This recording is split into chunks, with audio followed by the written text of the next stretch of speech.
Ni Facebook že out, glede na to, da je Google naredil svoj Google+. Da takoj vrnem provokacijo, Google Plus je po zadnjih podatkih mrtvo omrežje. Sredi poletja se je začelo na veliko ropotati na njem, potem so pa vsi enostavno rekli, tle se nič ne dogaja in so šli nazaj na Facebook.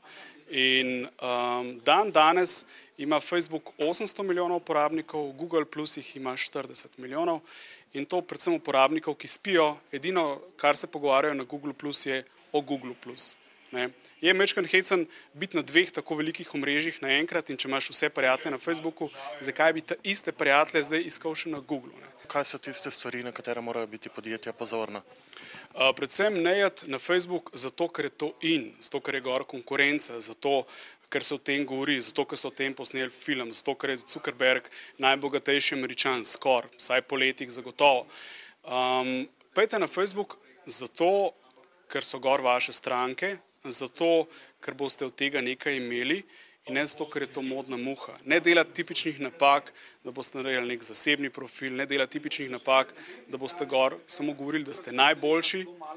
Dajte poslušati ljudi, ki bi vam radi povedali, da mogoče bi pa v vaši trgovini radi imeli še kaj drugega, poleg najnovejše ponudbe.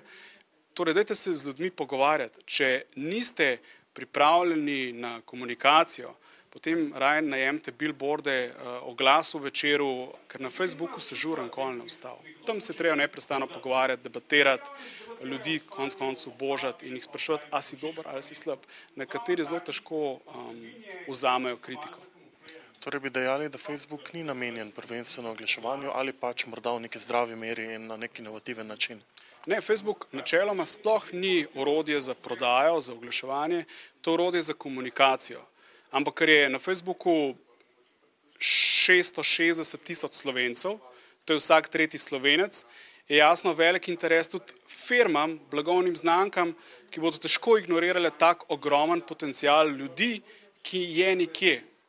Se vi tudi ne greste na veselico z vašim plakatom, zato ker je to blazen fajn, ampak ker veste, da boste na gasilski veselici 300 ljudi, ki bodo pa mogoče pili prav vaše pivo in ne kakšnega drugega. Kako pogosto svetujete podjetju, da se naj oglaša na Facebooku, da ne doseže morda nasprotnega učinka prevelikega števila objav in s tem izgubljanja uporabnikov, sledilcev? To je vprašanje, ki nima odgovora. Če boste vi neprestano govorili, da ste najlepši, najboljši, najcenejši, imate najboljše ponudbe, bodo ljudje kmalu rekli, hvala lepa, jaz pa nisem prišel na Facebook brati oglase. Če boste pa jasno vi vsak dan rekli, 5krat na dan tisti, ki prvi klikne like, dobi 1000 evrov, bodo pa ljudje komaj čakali, da boste objavili naslednji post. Torej, zelo pomembno je, kaj je tisto, kar objavljate. Ne objavljati nekih oglasnih vsebin, če že so, jih dajte zapakirati tako, da bodo ljudem zanimive. Vi imate lahko neko blagovno znamko na Facebooku, je pa zagotovo lažje spromovirati, če imate postelje, prodajate postelje, dajte se pogovarjati o spanju. Ampak je to dvojno delo, poleg vaše osnovne dejavnosti boste se mogli pogovarjati še z 100 strankami, ki bo samo ena mogoče kupila pri vas. Če imate energijo, volje, znanje, je to lahko odlični komunikacijski kanal, ni pa nujno, da boste pri tem uspešni. Facebook je odlična oglaševalska platforma, tudi za klasične oglase, konec koncev, ampak če vzamem en drug primer, recimo, če imate vi slab avto, je čisto vseeno, na kater oglasnik ga boste objavili, na katerikoli sejem boste avto peljali, če imate avto slab, ga ne boste prodali. Facebook proti spletna stran nikakor ni enako. Zakaj se odločite ali, kot ste dejali, furati oboje? Idealno je, če je oboje prepleteno.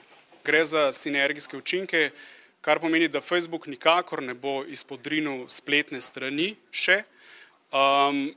Je pa treba to odlično preplesti. Za nekatere, ki šele se postavljajo na noge s svojim poslom, pa nimajo denarja za spletno stran, na začetku lahko tudi Facebook stran čisto ok rešitev. Spletne strani postajajo bolj neke vizitke, kjer se najdejo podatki, naslov, telefon, produkti.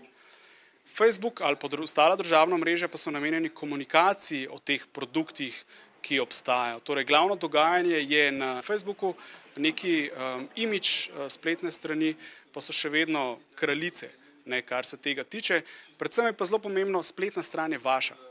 Vi ste lastnik domene, vi plačujete za strežnik in nihče vam je ne more vzeti. V ponedeljek lahko Mark Zuckerberg ugasne Facebook in boste izgubili vse, kar imate.